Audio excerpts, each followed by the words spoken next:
Hello friends, कैसे हैं आप सब। आई होप आप सभी अच्छे होंगे, मस्त होंगे। Welcome back to my channel. Good morning हो गई है, सुबह के 5:30 बज रहे हैं। मैं अपनी किचन में पहुंच चुकी हूं। सोचा थोड़ा सा चाय बना करके पी जाए पहले, फिर उसके बाद अपना शेड्यूल शुरू होगा पढ़ाई का। उससे पहले थोड़ी सी चाय पी करके एनर्जी आ जाए। और मेरी प्रेगनेंसी को 8 वीक्स हो गए हैं। प्रॉब्लम्स हैं बट मैनेज करना पड़ेगा, क्योंकि कुछ पाने के लिए बहुत सारी मेहनत तो करनी ही पड़ेगी। Let's back to study. मैंने सीटेट के नोटिफिकेशन का वेट नहीं किया और तैयारी शुरू कर दी है, क्योंकि नोटिफिकेशन तो जल्दी ही आने वाला है और एग्ज़ाम डेट जो होगी वो दिसंबर या जनवरी में होनी ही है। एग्ज़ाम होना ही होना है। तो जब हमें पता है कि किस बात की देरी है, पहले से ही मेहनत करेंगे तो कुछ लेवल तक तो सिलेबस कंप्लीट होगा, बर्डन भी कम होगा। नहीं तो एक साथ बर्डन देखकर मन परेशान हो जाता है, फिर समझ नहीं आता कि करना क्या है। और हम लोगों के पास तो ऑलरेडी इतना प्रेशर रहता है, इतनी रिस्पॉन्सिबिलिटीज़ रहती हैं कि हम लोग तो वैसे ही कुछ नहीं कर सकते। तो मुझे 6 to 8 का एग्ज़ाम देना है, लेवल 2 का तो सीटेट देना है। वो भी सोशल साइंस सब्जेक्ट है मेरे पास। तो मैं सुबह सुबह सोशल साइंस की ही बुक उठाती हूँ। उसमें से मैं अभी हाल फ़िलहाल तो मैंने ज्योग्राफी स्टार्ट की है, तो ज्योग्राफी को ही कंप्लीट करूँगी।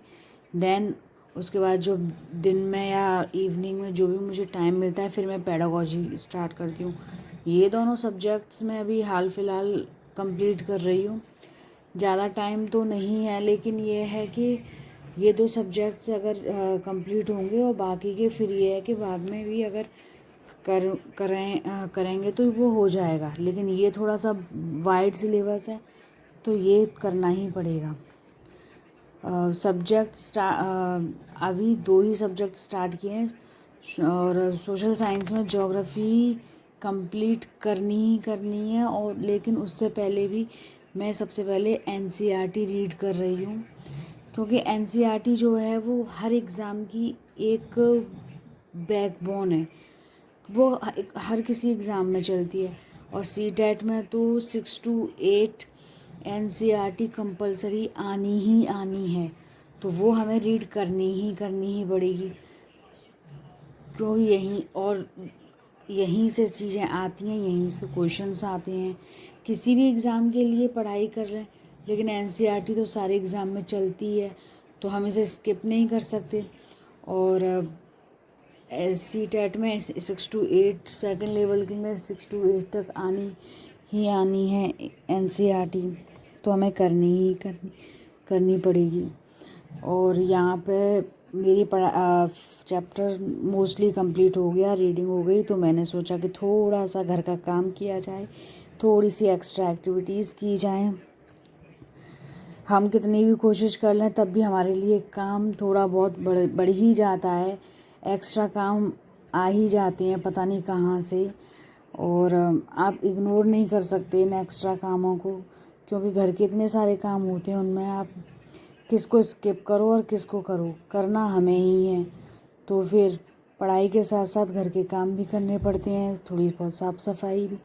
अब थोड़ा सा पूजा पाठ कर लिया जाए। पूजा माँ भी ज़रूरी है, क्योंकि बिना भगवान के तो कुछ भी नहीं है। तो भगवान को भी थोड़ा सा याद किया जाए। और काम अपनी जगह पे है, पूजा अपनी जगह पे है, पढ़ाई अपनी जगह पे है, फैमिली अपनी जगह पे है, सारी चीज़ें अपनी अपनी जगह पे होती हैं। अब फाइनली दोपहर में मुझे आफ्टर खाना मुझे दोपहर में थोड़ा टाइम मिला है, तो मैं फिर से अब आ गई हूँ। तो अब मैं यहाँ पे पेडागोजी कर रही हूँ, क्योंकि मैंने बताया कि 2 सब्जेक्ट्स मैंने स्टार्ट किए हैं। तो दोपहर में मैं पेडागोजी करती हूँ। तो इसमें मैंने अभी एक चैप्टर स्टार्ट किया है। First chapter growth and development में स्टार्ट कर रही हूँ। पहला चैप्टर है ये पेडागोजी का, और इसे तो हमें बहुत ध्यान से करना ही पड़ेगा, क्योंकि ये 30 मार्क्स की आती है। और बाकी सब में और सब्जेक्ट्स में भी ये इंक्लूडेड है। तो ग्रोथ एंड डेवलपमेंट में जो ग्रोथ एंड डेवलपमेंट में इसमें सबसे पहले growth, maturity, learning, development. Development के अंदर ये तीनों चीज़ें आती हैं, ग्रोथ, मैच्योरेशन और लर्निंग। प्रोग्रेसिव, ऑर्डरली एंड प्रेडिक्टिवली इसके हैं ग्रोथ एंड डेवलपमेंट के फंक्शंस हैं, जिसे हम शॉर्ट फॉर्म में POP के नाम से भी याद रख सकते हैं। P से प्रोग्रेसिव, O से ऑर्डरली, P से प्रेडिक्टिवली। ग्रोथ क्या होती है? Growth is in quantitative aspects of our body. ये मेजरिंग यूनिट होती है। चेंजेस इसमें होते हैं, जो चेंजेस इसमें होते हैं उन्हें हम मेज़र कर सकते हैं। Height, weight, size, shape of the body, ये सारी चीज़ें हम कर सकते हैं, मेज़र कर सकते हैं। फिज़िकल चेंजेस भी मेज़र कर सकते हैं और इंटरनल ऑर्गन्स भी इसमें मेज़र किए जा सकते हैं। Growth is not a life long process, पर ये लाइफ लॉन्ग प्रोसेस नहीं होती है। It goes on till maturity, ये सिर्फ मैच्योरिटी तक जाता है। ग्रोथ जो है वो क्वांटिटेटिव है और डेवलपमेंट जो है वो क्वांटिटेटिव प्लस क्वालिटेटिव है। अब यहाँ मेरे बेटे को थोड़ी सी भूख लग गई थी, क्योंकि आई थिंक 4 o'clock कुछ हो गया था, तो उसको थोड़ी भूख लगी, तो उसने कहा मम्मा मुझे मैगी खानी है। तो चलो ठीक है, फिर बच्चे के लिए मैगी भी बनाते हैं, क्योंकि पढ़ाई के साथ साथ फैमिली को भी देखना है, तो बच्चे को भी देखना है।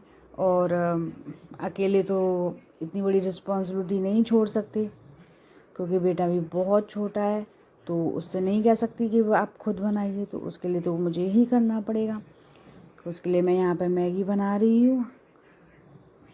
और अपने घर की जिम्मेदारियों को तो निभाना पड़ेगा ही, साथ में पढ़ाई और जिम्मेदारी, बच्चे, सारी चीज़ें एक साथ देखनी पड़ेंगी, मैनेज करनी ही पड़ेंगी। यहाँ पे मैगी बन के तैयार हो गई है, बट बेटा बिल्कुल शेयर करना नहीं चाहता मैगी देख के मेरा भी थोड़ा सा मन हो गया कि मैं भी खा लूँ, बट उसने कहा नो मम्मा, मेरी मैगी है, मैं ही खाऊंगा। बाकी मेरी वीडियो आपको कैसी लगी आप मुझे कमेंट करके ज़रूर बताएं, और लाइक करें, सब्सक्राइब करें एंड कमेंट करें। जय